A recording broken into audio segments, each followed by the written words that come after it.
Erich Segal, born in Brooklyn on June 16, 1937, was a writer, screenwriter, literary critic, and academic. He attended Midwood High School in Brooklyn and in 1958 graduated from Harvard University in classical and Latin poetry. He taught Greek and Latin literature at the universities of Harvard, Yale, Princeton. In 1970, he wrote the screenplay for the movie Love Story. Subsequently, he turned the script into a novel, which was then translated into 33 languages. The writer also made the sequel, Oliver's Story. Erich Segal died in London on January 17, 2010, due to a heart attack. The novel tells the love story between Oliver Barrett, a very wealthy Harvard student, hockey player, and Jennifer Cavalleri, an Italian-American music student of humble origins. They meet in a library, and Jenny incites him to ask her out. They start dating and immediately fall in love with each other, despite social and economic differences. They both have to give up something in order to be together. She renounces a scholarship for Paris, and he interrupts his relationship with his parents, although Jenny does not agree because she has a beautiful relationship with her father Phil. Oliver, on the other hand, detests his parents, who are not interested in his life but only in his university career. They are both reluctant to their relationship, but his father, in particular, shows all his opposition. He wants his son to enter a prestigious law school and threatens him, telling him that if this relationship continues, he would no longer finance his expenses and his university studies. However, Oliver does not care. In fact, he and Jenny get married. They do not enjoy a stable economic situation, but they manage as best they can. He looks for odd jobs and she teaches in a school music. Subsequently, Oliver is hired in a prestigious New York law firm, so Jennifer can stop working and they decide to have a child. However, they fail and discover that the problem is Jenny. The girl suffers from leukemia and does not have much left to live. She will die shortly after in a hospital bed in Oliver's arms. The author wants to demonstrate how a feeling like that of the two protagonists is proof of any type of social convention, and so intense that it goes beyond the boundaries of death. Oliver does not allow himself to be influenced by his father. In fact, one of the fundamental themes is the social and economic difference between the two characters. Oliver has a very rich family. His father is a financier, is known and respected everywhere.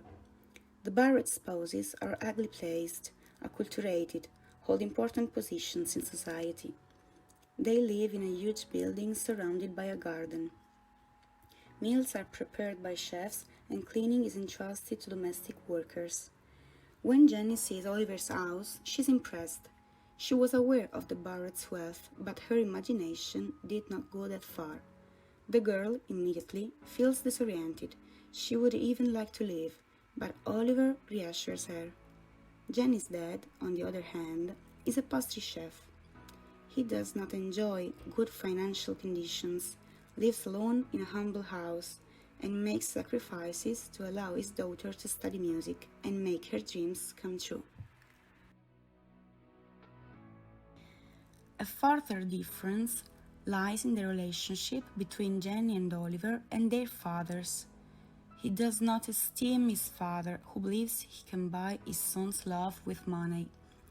On the contrary, Jennifer has a wonderful relationship with Phil, based on love, sweetness, and deep respect. The author, ironically, defines their relationship as typical Italian. Nevertheless, Jennifer, thanks to her many attempts, manages to convince Oliver to forgive his father. In fact, as soon as he finds out the girl's serious illness, he rushes to the hospital to help his son, who finds the courage to show himself weak in front of his father and to thank him for his presence. Two other key topics in this story are illness and death.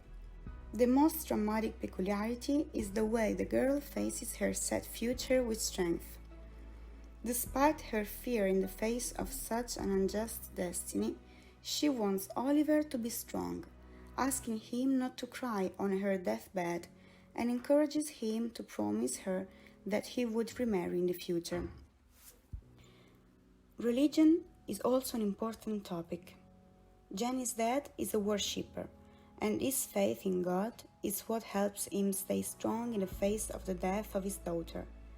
The author once again presents the religious theme through the stream of thoughts that run through Oliver's mind after discovering Jenny's leukemia. After talking to the doctor, Oliver returns home, thinking that in a short time he would have lost Jenny forever. It is precisely at this moment that, although he is not a believer, he begins to think of God, to thank him for allowing him to meet Jennifer, to experience that intense and pure feeling, and to wake up every morning beside her. I'm sorry. Don't. Love means never having to say you're sorry. Love means never having to say you're sorry. That is why I chose this novel. It is a sentence that Jenny says to Oliver during an argument, after which he apologizes to her for being too harsh, and that, at the end of the story, the boy tells to his father, as he expresses to his son his true sorrow for the girl's death. According to my interpretation, Jenny meant that in love nothing is perfect. You don't have to apologize all the time, to feel guilty and sorry, but it's necessary to meet halfway, to want each other's happiness. It is a message of positivity and love that should be valid in any true and intense relationship, like the one between lovers, parents and children, but also of strong friendship.